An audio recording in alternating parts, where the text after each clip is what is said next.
Are you considering a big move but dreading all the expenses that come with it? Well, in this video I'm going to be sharing a few different tips that could save you money on your next move. Hey everyone, this is Kyle from Dire News and Money at 30, and on this channel we look at personal finance from a millennial perspective, including money-saving tip videos like this one. Let's face it, moving can be a major pain. On top of all the packing, unpacking, and heavy lifting that's required when leaving one home for another, the entire process can be quite expensive.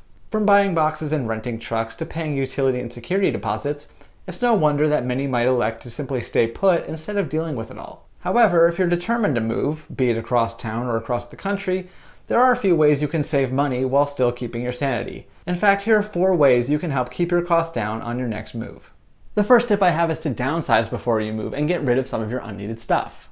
Whether you've officially decided to move or are still thinking it over, one of the first things you should do is go through all of your possessions, deciding what to keep, what to throw away, and what you can either sell or donate. To help you determine which items fall into each category, consider when the last time you used the item was. In most cases, if you haven't utilized something in the past year, it's probably safe to get rid of. Of course, there are exceptions for extremely sentimental items and emergency preparedness, but try to stick to this rule as much as possible. There are several benefits of downsizing before your move, starting with the time and money you'll save by not having to pack and transport as much stuff. Additionally, if you do find some things of value that it's time to part with, you could end up with a little extra cash to help fund your move overall. Now that you know what you're going to be taking with you, it's time to get packing, but packing smart by conserving space and utilizing existing supplies.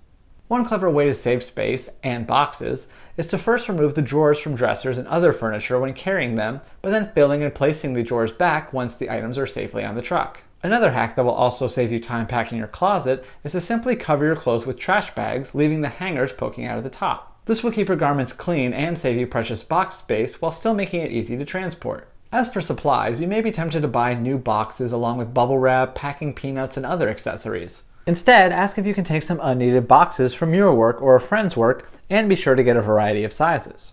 Also, instead of those expensive packing protections, try wrapping towels or sheets around your more fragile items when packing. Next up is to look for ways to reduce the number of deposits you need to place, which will allow you to keep more money in your pocket. As I mentioned, one of the most frustrating parts about moving is that you'll likely need to put down deposits not only for your apartment, but also on things like cable, internet, and other utilities. What's more is if you already have deposits paid on your current services, you might not receive those back in time to cover your new services. That's why it's helpful to look for ways to avoid as many of these deposits as possible. In some cases, this may only be an option for those with strong credit. However, some companies might allow you to have deposit fees waived as long as you sign up for their autopay service. Of course, each company is different, so just be sure to ask what your options are. Lastly, if you're moving because of your job, there's good news in that you might qualify for certain tax deductions. Certain moving expenses, such as the cost of packing and shipping your things, and lodging while on the road, may be deducted from your taxes. Additionally, in 2018, you can deduct 18 cents for each mile you drove your vehicle as part of the move. The catch is that the reason for the move has to be related to your employment. Therefore, in order to qualify for such deductions, you'll need to show that you started your position reasonably soon after moving. Secondly, you'll need to pass the 50-mile test. This means that your new job needs to be at least 50 miles further from your former residence than your old job. In other words, you need to show that it was necessary to move because your new job was too far from home. Finally, you will need to work full-time for 39 of the 52 weeks that follow your move. If you meet all of these criteria, you could be able to save a good amount of money on your tax bill. Granted, this won't really help you cover the cost at the time of your move, but it's still something to look forward to.